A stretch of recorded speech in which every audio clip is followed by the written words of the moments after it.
Good afternoon, if I may have your attention again. If you see me go down here to take the floor and speak to you, it means one thing, and if you see me go to the answering pennant on the clubhouse with a gun, it means another thing. The latest information we have received from the course area is that it still develops into a more positive wind situation.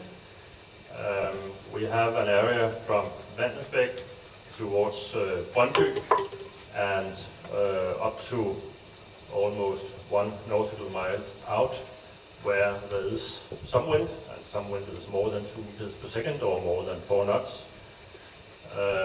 Unfortunately, around that area there is no wind at all, or what the wind there is comes from a completely different direction.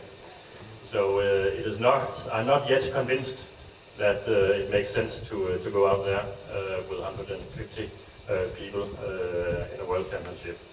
But our RIP continues to sail around, and they called me and told me about what they observed. So please, I advise you to remain now in this area and to be prepared. And I will keep you informed as soon as we have news. Thank you very much.